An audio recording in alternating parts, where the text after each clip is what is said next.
একবার ভেবে দেখুন তো, এমন একটা অর্থনৈতিক সিস্টেমের কথা যা প্রায় ১৪০০ বছরের পুরনো, কিন্তু যার মূল নীতিগুলো আজকের দিনেও অবাক করার মতো আধুনিক আর প্রাসঙ্গিক।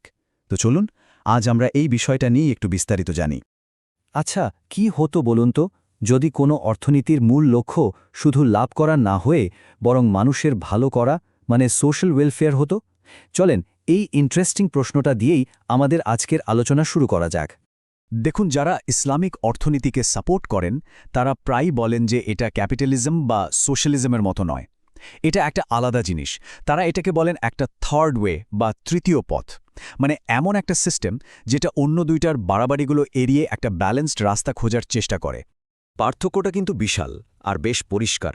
দেখুন, একদিকে ক্যাপিটালিজমের মেইন গোল হল প্রফিট ম্যাক্সিমাইজ করা, অন্যদিকে সোশ্যালিজমের সবকিছু কন্ট্রোল করে স্টেট। কিন্তু ইসলামিক ইকোনমিক্সের ফোকাসটা একদম অন্য জায়গায়। এর মূল লক্ষ্য হল সামাজিক কল্যাণ আর ন্যায় বিচার। আর এটাকে চালায় কোনো বড় কর্পোরেশন বা সরকার না, বরং কিছু নৈতিক মূলনীতি। তো এই সিস্টেমের একদম গোড়ার কথাটা কি, এর কোর ফিলসফিটা কি?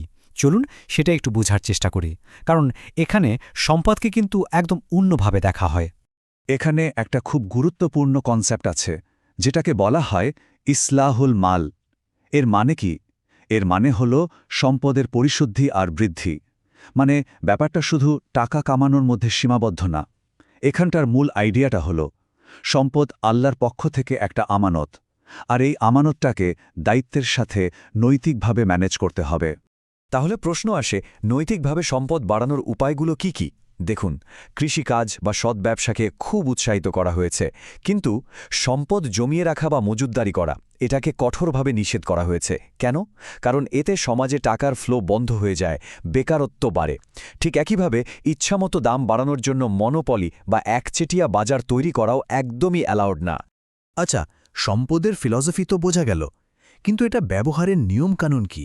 মানে কিভাবে খরচ করতে হবে? চলুন এবার এর প্র্যাকটিক্যাল দিকগুলো, মানে খরচ আর ফাইন্যান্সিয়াল ম্যানেজমেন্টের নিয়মগুলো একটু দেখি। ইসলামিক অর্থনীতিতে অপচয়ের কিন্তু দুটো আলাদা কনসেপ্ট আছে, যা বেশ ইন্টারেস্টিং। একটা হলো ইসরাফ। এটা হলো প্রয়োজনের চেয়ে বেশি খরচ করা, আপনার সামর্থ্য থাকলেও। ধরেন অতিরিক্ত বিলাসিতা। আর দ্বিতীয়টা হলো তাবজির। এটা হলো সম্পদের ভুল ব্যবহার বা অদক্ষ ব্যবহার, সোজা কথায় যাকে আমরা বলি নষ্ট করা। তো একটা হলো প্রয়োজনের তুলনায় বেশি, আর অন্যটা হলো অনুৎপাদনশীল ব্যবহার। এরপর আসছে জাকাত, যেটা সম্পদ বন্টনের একটা মূল স্তম্ভ। এটাকে আপনারা আজকের দিনের ওয়েলথ ট্যাক্স বা সম্পদ করের সাথে তুলনা করতে পারেন। ইন্টারেস্টিং ব্যাপার হলো, এটা কিন্তু লেনদেনের উপর ট্যাক্স না, এটা হলো জমে থাকা সম্পদের উপর। এর আসল উদ্দেশ্যটাই হলো সমাজে ধনী গরিবের পার্থক্য কমানো আর টাকার প্রবাহ ঠিক রাখা। অনেক তো থিওরি নিয়ে কথা হলো, তাই না? চলুন এবার কিছু রিয়েল লাইফ এক্সাম্পল দেখি। ইতিহাসের পাতা থেকে এমন দুজন এন্টারপ্রেনিয়রের গল্প শুনব যারা এই প্রিন্সিপালগুলোকে অসাধারণভাবে কাজে লাগিয়েছিলেন। আমাদের প্রথম কেস স্টাডি হলেন আব্দুর রহমান ইবনে আউফ। তিনি ছিলেন এক কথায় একজন জিনিয়াস উদ্যোক্তা।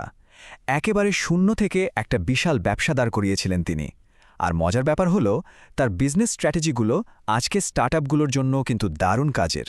তার স্ট্র্যাটেজিটা ছিল খুবই স্মার্ট। তিনি ব্যবসা শুরু করেন এমন সব জিনিস দিয়ে যা খুব দ্রুত বিক্রি হয়, যেমন ধরেন ঘি আর পনির। এরপর যে প্রফিট আসতো সেটা তিনি রিইনভেস্ট করেন একটা স্পেসিফিক নিশ মার্কেটে, ঘোড়ার জিন। আর ব্যবসা যখন আরও বড় হলো তখন তিনি হাই ভ্যালু অ্যাসেট মানে ঘোড়া ট্রেডিং শুরু করলেন। ভাবা যায় কি অসাধারণ একটা বিজনেস গ্রোথ! তো তার এই সাফল্যের পেছনের মূল মন্ত্রটা কী ছিল? তিনি নিজেই এর উত্তর দিয়েছেন। তিনি বলতেন, আমি একটা জিনিস ২০০০ দিয়ে কিনে ২৫০০-এ বিক্রি করার জন্য বসে থাকতাম না, বরং ২১০০তেই বিক্রি করে দিতাম। তার মানে কি? তার মানে হলো তার কাছে ম্যাক্সিমাম প্রফিটের চেয়েও বেশি গুরুত্বপূর্ণ ছিল ক্যাশ ফ্লো, টাকাটা দ্রুত হাতে আসা। আজকের স্টার্টআপ ওয়ার্ল্ডের জন্য এটা কিন্তু একটা $1 মিলিয়ন লেসন। এবার আসুন আমাদের দ্বিতীয় কেস স্টাডিতে। এটা হলো স্ট্র্যাটেজিক সোশ্যাল এন্টারপ্রাইজের একটা অসাধারণ উদাহরণ, আর এই গল্পের কেন্দ্রে আছেন উসমান বিন আফফান।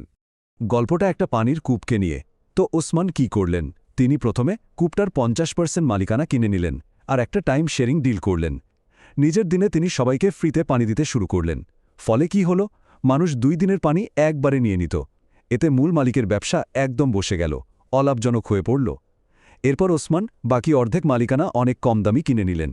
কিন্তু গল্পের সবচেয়ে সুন্দর পার্টটা হলো তিনি পুরো কূপটাকেই সাধারণ মানুষের জন্য ওয়াকফ হিসাবে দান করে দিলেন। এই যে ওয়াকফ শব্দটা বললাম, এটা কিন্তু খুব গুরুত্বপূর্ণ একটা কনসেপ্ট।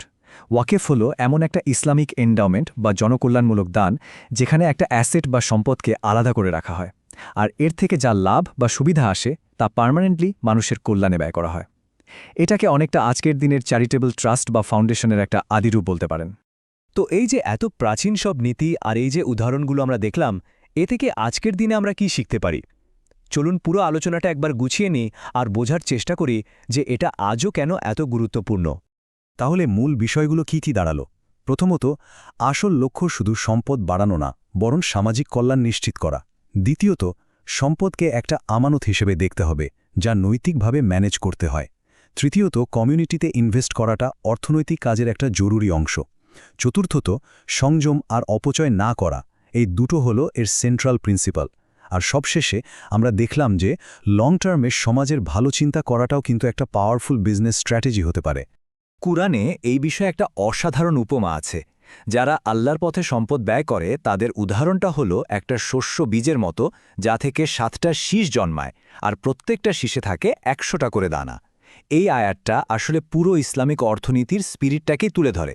এটা দেখায় যে মানুষের জন্য করা বিনিয়োগ আসলে বহুগুণ হয়ে ফিরে আসে। তাহলে শেষ কথাটা হলো এই, 1400 বছরের পুরনো একটা অর্থনৈতিক মডেল আজকের এই জটিল পৃথিবীতে একটা আরও সুন্দর, আরও ন্যায়সঙ্গত বিশ্ব গড়তে আমাদের কি শেখাতে পারে? এই প্রশ্নটা আপনাদের ভাবনার জন্য রেখে গেলাম।